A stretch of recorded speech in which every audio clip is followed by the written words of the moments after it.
Olá, vamos para a nuvem hoje? Eu tenho aqui um assunto que encuca muita gente por falta de conhecimento, na verdade. Armazenamento em nuvem, você sabe o que é isso? Para que serve? O nosso tema é tecnologia da informação, o nosso convidado é o Elias Opolsky, que é empresário da Team TI. Elias, obrigada por ter aceito o nosso convite para esse bate-papo. E para a gente ser assim, bem... fazer um beabá, né? Que as pessoas compreendam melhor e, de repente, saibam o que elas podem se utilizar desse serviço. O que é um armazenamento em nuvem? Primeiramente, obrigado, Lídice, pela oportunidade de estar expondo essas informações para as pessoas, de repente, mais leigas e que entendem um pouco mais do assunto. Mas o armazenamento em nuvem, ele é algo que, assim, poderíamos dizer que qualquer pessoa pode ter acesso a isso hoje. Inclusive, assim, até sem nenhum custo para ter acesso a essas informações e esses serviços. A gente ouve às vezes, como pergunta, desculpando te cortar, principalmente os mais velhos, as gerações que tiveram que se adaptar com esse mundo, né, todo cibernético de tecnologia, onde que fica essa tal de nuvem, né? Ah, meus dados estão aonde? No céu, né? Onde são armazenados esses dados? As informações em nuvem, ela pode estar armazenada em mais de um local. Esse é um dos grandes sentidos da nuvem. É você não ter a informação só em um único local. Que caso aconteça algum desastre, alguma coisa, aquela informação se perca, alguma coisa nesse sentido. Mas o grande sentido da nuvem é esse, as informações estão em mais de um local. Que são em servidores hospedados em mais localidades, que essas informações geralmente são replicadas e que impossibilita que você perca essas informações quando você tem um computador hackeado ou um celular, alguma coisa nesse sentido. Então, na verdade, por exemplo, se eu tenho ali meus dados, pode ser aqui no Brasil e em outro país. Exatamente. E caso aconteça algum desastre naquele local onde estão as suas informações no Brasil, você tem todas as suas informações porque está armazenado em um outro servidor fora também. Às vezes a gente ouve falar e acha que é muito utilizado pelas empresas, bancos, grandes, né, empresários, mas, por exemplo, uma pessoa física, ela pode contratar um serviço de nuvem? Que tipos de serviços de armazenamento em nuvem são oferecidos? Pode, inclusive existem N serviços em nuvem que você consegue contratar de forma gratuita, sem nenhum custo. Alguns serviços de e-mail oferecem esse recurso, onde você vai ter uma limitação de espaço, algumas limitações, porém consegue se utilizar. Então, qualquer pessoa pode contratar o serviço em nuvem hoje de forma até gratuita. E aí, quando você fala para o ambiente corporativo, aí existem algumas diferenças, que aí tem que pensar um pouco mais na parte de segurança. Ah, sim. Na verdade, assim, a gente às vezes imagina um pesquisador, né, que está fazendo, sei lá, uma tese de mestrado, doutorado, perdi tudo. Então, é recomendado até que se faça esse tipo de contratação de armazenamento, Elias? Sim, exatamente, porque a gente volta a falar do grande recurso e benefício da nuvem, é você ter suas informações em mais de um local armazenado, onde caso aconteça qualquer tipo de desastre ou acidente, você tem as informações ali. Então pensa ali, você tem aquelas informações, o professor está desenvolvendo alguma coisa, um profissional, e por algum acidente tem essas informações perdidas, ou um computador furtado, ou alguma coisa nesse sentido, ele vai estar perdendo o trabalho que ele fez. Quando ele tem isso em nuvem, ele apenas reconecta um novo dispositivo que ele adquiriu, faça o upload ou download desse arquivo ou desses documentos, e ele consegue continuar o seu trabalho tranquilamente. Bacana. Agora, eu acho que é uma das grandes preocupações e um dos grandes temores que as pessoas têm, principalmente as leigas, que não entendem, né, de TI, é a questão da segurança, né? O que observar quando você vai fazer contratar um serviço de armazenamento em nuvem? Como evitar, por exemplo, ser alvo de golpes? A contratação do serviço em nuvem, quando a gente fala de uma contratação para uma pessoa física, que é armazenamento dos arquivos pessoais, ela tem que se atentar nos serviços mais seguros que tem na internet. Que existem os fabricantes mais renomados, as empresas que oferecem esse serviço. Então, assim, primeiramente, quando é um serviço gratuito, você tem que se atentar a isso. a procurar utilizar de uma solução mais conhecida, para que não aconteça de você estar colocando as suas informações na mão de quem você não sabe. Esse é o primeiro passo. E quando você parte para o corporativo, aí você tem que entender o tipo de informação que você está publicando ali ou armazenando ali, para que essas informações não corram o risco de ser vazadas, né? Porque um vazamento de informação hoje pode causar grandes... a empresa pode ter uma grande despesa, muito prejuízo financeiro por conta de informações vazadas. Então tem que se atentar a isso, pela situação de que quando é corporativo tem que pensar um pouco mais nisso e fazer uma contratação, não fazer por si uma contratação dessa, sempre buscar uma empresa especializada nisso, uma pessoa de confiança que pode te dar a orientação para que faça a contratação. As empresas especializadas, elas fazem a gestão desse contrato e desse trabalho todo de armazenamento? Sim, elas fazem a gestão do contrato e o monitoramento disso, né? Se você teve alguma informação vazada, como que vai ser feito a gestão daquilo ali pelos usuários que têm acesso a cada tipo de arquivo, ou diretório, ou site. Então, assim, as empresas que vendem esse serviço, algumas já fazem a gestão, outras só vendem o serviço e você precisa ter uma empresa para fazer a gestão disso aí. Ah, sim. Então é importante, porque a gente ouve assim, um exemplo, TRE, né? Urna eletrônica. Todo ano sai fake news que alguém invadiu, que etc e tal, que está burlando a urna, mas o próprio TRE, o TSE divulga, né, todos os trabalhos que eles fazem pela segurança dos dados ali. Eles têm ali um procedimento que eles abrem para que profissionais da TI, hackers, quem quiser tentar mexer, burlar e fuçar para tentar, né, quebrar lá, eu não sei falar o termo, né, mas entrar lá no sistema da urna eletrônica, e eles divulgam muito isso abertamente, né, que até hoje não se conseguiu, mas há muitas tentativas. Então, essas tentativas, a empresa que é contratada para gerir, ela consegue detectar, e aí o que ela faz? Ela tem como evitar? Como que é esse trabalho?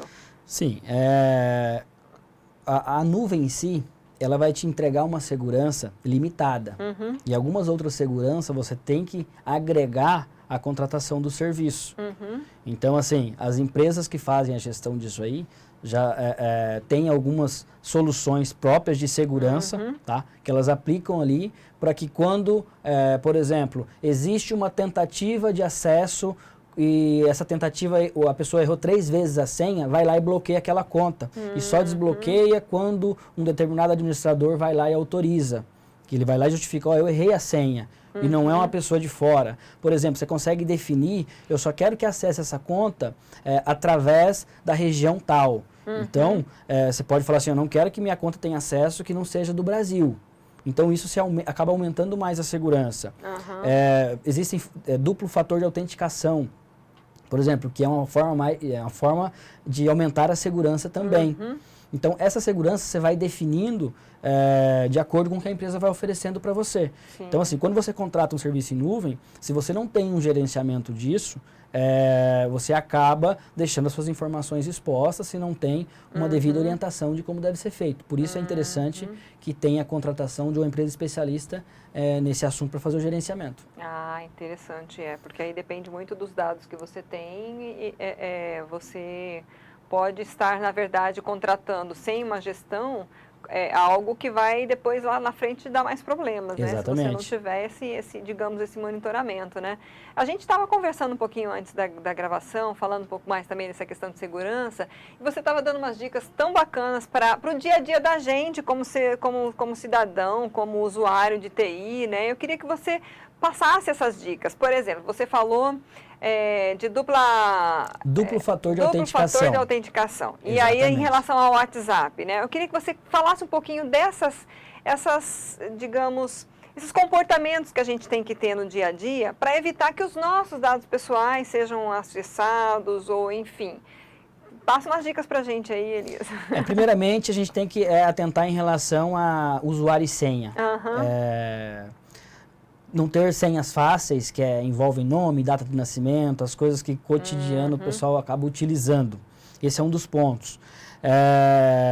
Outra situação é o acesso com as suas informações através de um computador público ou que outras pessoas acessam. Então, assim, se você não conhece aquele dispositivo, não sabe quem que manuseia aquilo ali, é muito interessante você não colocar os seus dados para que, de repente, o computador está ali coletando, tem algum software coletando a sua informação de usuário e senha.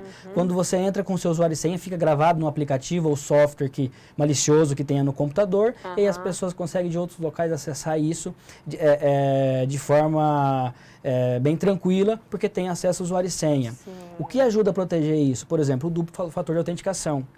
Tá? Que ele, além de você ter que colocar o usuário e senha, você tem que gerar um token, alguma coisa nesse sentido, ou através de certificado. Existem N situações para ter o duplo fator de autenticação. Então, não é só usuário e senha, autenticação via SMS. Existe através de token, através de e-mail. O interessante é ter duas formas que dificulta que outras pessoas acessem as informações indevidas. Então, assim, tanto o WhatsApp, tanto conta de e-mail, serviços que você contrata na internet, é sempre interessante ter esse segundo fator de autenticação. Que a gente vê hoje que é comum para quem acessa o serviço de banco na internet, sempre tem essas seguranças. Então, a gente tem que se associar que não é muito diferente o que as informações da gente valem muito hoje também. Então, se você tem uma pessoa que tem acesso às suas informações que está nos seus e-mails, facilmente ela pode ter N benefícios com aquilo ali e você prejuízo.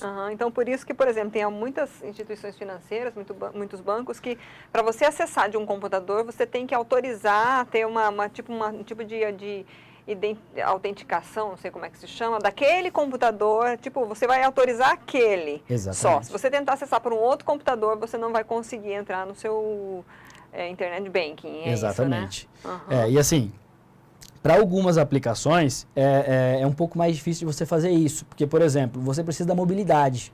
Tá? Eu quero acessar meus arquivos em nuvem de um computador que eu nunca acessei. Você pode acessar. Só que se você ficar amarrado àquele dispositivo, amanhã depois você precisa acessar o dispositivo, você fica amarrado e você não consegue. Então, a facilidade que a nuvem te dá, você tem que aliar isso à segurança.